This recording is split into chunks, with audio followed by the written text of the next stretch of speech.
உங்கள் அனைவருக்கும் வீரமுத்தரையர் முன்னேற்ற சங்கத்தின் சார்பிலும் தமிழர் தேசம் கட்சி சார்பிலும் எங்களுடைய காலை வணக்கத்தை தெரிவித்துக் கொண்டு, வருகிற ஜனவரி 25 முத்தரையர்களின் அரசியல் அதிகாரம் மீட்பு மாநாடு. இந்த மாநாட்டிற்கான அழைப்புதல நமது மக்கள் பெரும்பான்மையாக வாழுகிற தமிழகம் முழுக்க 5000 கிராமங்களுக்கு நேரடியாக போய் மாநாட்டிற்கான அழைப்புதலை வழங்கிட்டு வந்துட்டு இருக்கோம்.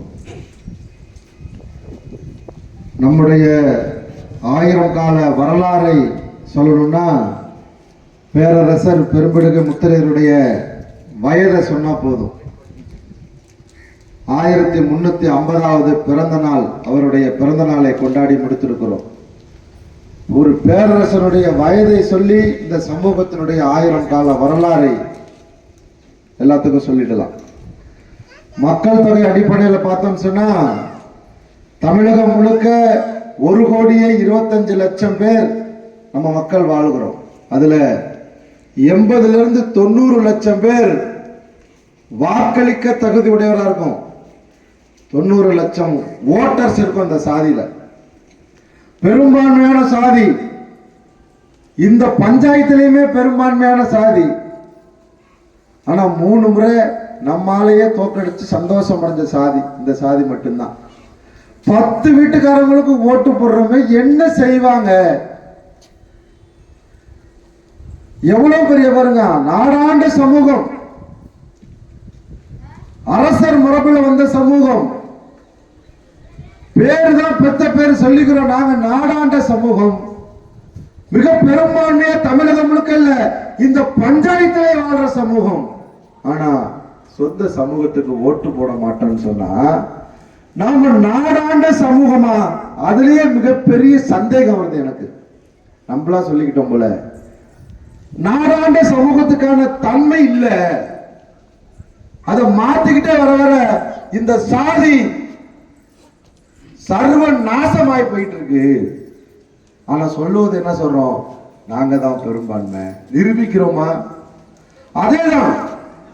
தமிழகம் முழுக்க 1,25,00,000 பேர் வாக்களிக்க தகுதியுடையவர்கள் 80 to 90 லட்சம் பேர். ஒரு பயம் மதிக்க மாட்டானே. அதிமுக, திமுக, பிஜேபி ஒருத்த மதிக்க மாட்டான். காரணம் என்னன்னு கேட்டா, வாயில தான் சொல்றோம் நாம பெரும்பான்மைன்னு. நிரூபிக்கிற நேரம் வருகிற போது நாம சிறுபான்மையாக மாறுகிறோம். அது கொடுக்குற 200-300 காசு வாங்கிட்டு சிறுபான்மை சமூகமாக மாறி இந்த நாட்டில் அகதிகளா அனாதைகளா ஆக்கப்பட்டிருக்கிறோம். நிறைய கிராமங்கள் தமிழ்நாடு முழுக்க போகிறோம். இன்ன வரைக்கும் ஒரு 1000 கிராமங்களை சந்திச்சாச்சு.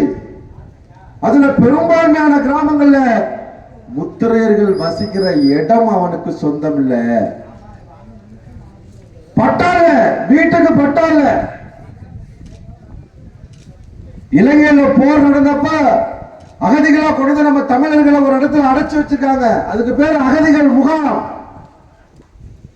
நாம கிராமங்கள்ல வாழுகிற அகதிகளா வாழ்ந்துகிட்டு இருக்கோம். காரணம், நாம சாதி பார்த்து வாக்களிப்பதில்லை. சாதி பார்த்து வாக்களிக்க தவறுகிற போது சிறுபான்மை சமூகம் என்ன பண்றான்னு சொல்லட்டுங்களா? நாம ஓட்டு போட்டிருக்கோம் இந்த பஞ்சாயத்துல, இந்த சட்டமன்றத்திலே நம்ம ஓட்டு போட்டிருக்கோம் சிறுபான்மை சமூகத்துக்கு. அவன் என்ன பண்றான் தெரியுங்களா? மிகப்பெரிய பேராபத்து. ஒரு சாதாரண, இப்ப நான் இந்த ஊருக்கு வந்திருக்கேன், கொடி கட்டி இருக்கோம், ஊர் பெரியவங்க, அம்பலம், பூசாரி எல்லாமே சர்வ கட்சியில இருக்கவங்களும் என் கூட நிக்கிறாங்க. சமூகம் சார்ந்து நாம நிக்கிறோம். இது எங்க சாதி, எங்க தலைவர், எங்க அமைப்பு அப்படின்னு வெளிப்படையா காட்டிக்கிறோம். ஆனா நாம ஓட்டு போட்ட மாதிரி இந்த பஞ்சாயத்துல அவரும் சரி, இந்த சட்டமன்றத்தில் ஒருத்தர் தேர்ந்தெடுக்க பாருங்க, அவர்களும் சரி, அவங்க சாய் சங்க தலைவர் வந்தா கோஷம் போடுறது இல்ல, கொடி பிடிக்கிறது இல்ல, அவங்க தலைவரை வரவேற்கிறது இல்ல. ஆனா அமைதியா உட்கார்ந்துக்கிட்டு சாதாரண அலுவலக உதவியாளர்னு சொல்லுவோம், அரசு ஊழியர்ல கடைநிலை பதவி, ஓஏ ஆபீஸ் அசிஸ்டன்ட் சொல்லுவாங்க. அந்த ஓஏ பதவிக்கு 6வது 8வது படிச்சிருந்தா போதும்.